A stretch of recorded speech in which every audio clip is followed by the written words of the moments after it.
tune off again and just, what's your name? Nick. Nick and Tyler. Just you two guys play.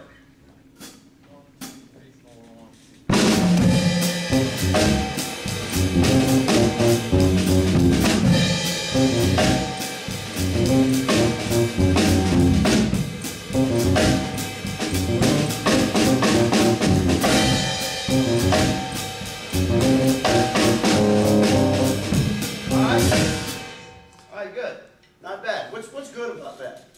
Anybody? The energy, the energy they're putting into it, the passion they're putting into it sounds good. Okay. They sing pretty tight together. Okay. We're getting some of the same hits on the snare drum with the bass syncopation. Okay. Good. Anything else? Is there anything about it anybody doesn't like? The sound of the bass sounds a little distorted to me.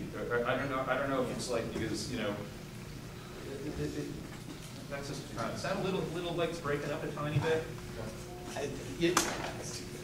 Every other instrument has to be playing to this unamplified piano. That really hasn't happened yet. However you gentlemen are playing, your entire approach, how loud the drums are and what you need to do in that, if you can't hear the piano, then you're still too loud. Like even now when you were playing by yourself, if the piano joined in, I wouldn't be able to hear it.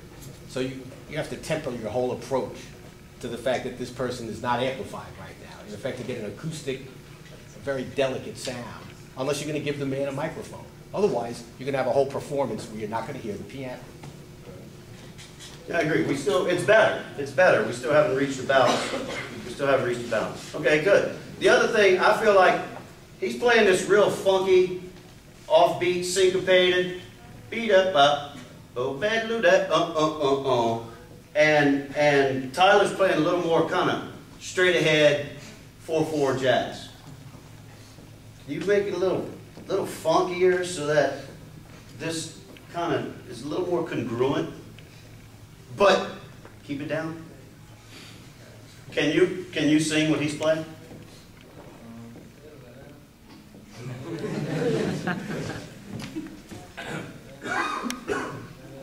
Okay, cool. Now this time, while you guys play, I want you not only listen to him, but sing his bass line while you play. It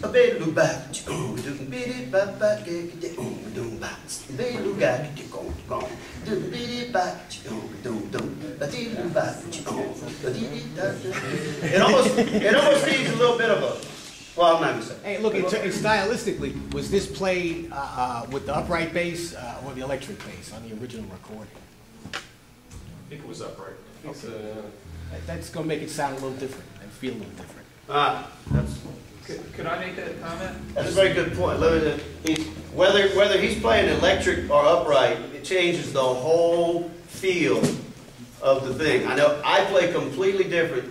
If I play with like a bass, guitar, drum, jazz trio, and it's electric bass, and I play totally different than if I play with an upright and a piano. The way you sang it, the way he sang it, were stylistically much different. And it was Tyler. You said da da da da da da da. He dug in much heavier with the feel, da da da da. And the way that feels, the way that was sung differently, would affect how you're going to play it. If you feel it differently or feel the way the bass player is playing it, that should affect the way you play it too. Good point. That applies to anything you play, right? You have to have an inner oral perception of what's the sound you're about to produce before you produce it. You don't just go and whatever comes out, right? Think a little funkier.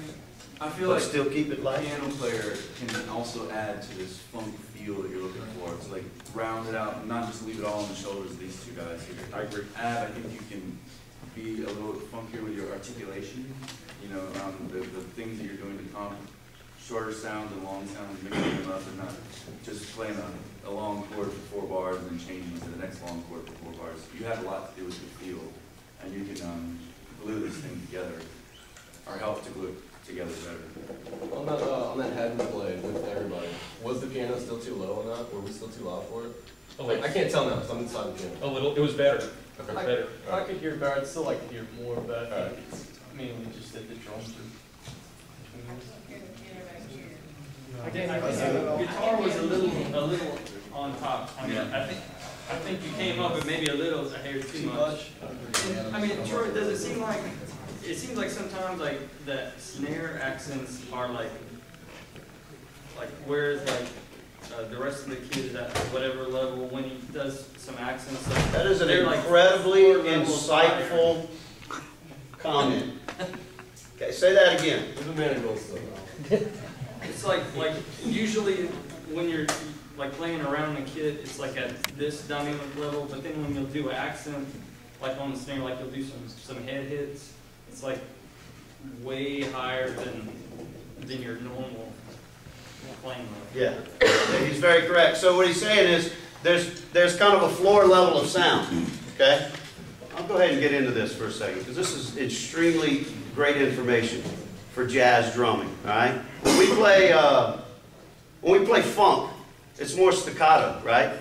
If you're a horn player and you play funk, you play short as you can possibly play, right?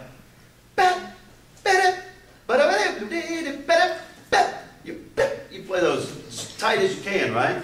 When you're playing jazz, you play very legato, right? Right? Okay? Well, okay, good. What affects, we have the cymbals. And as you play time on the ride cymbal, there's a sustaining sound.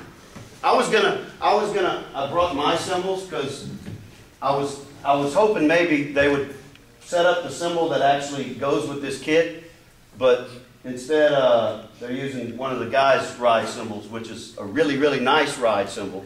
Because the cymbal that we have that belongs to this kit is totally a rock cymbal.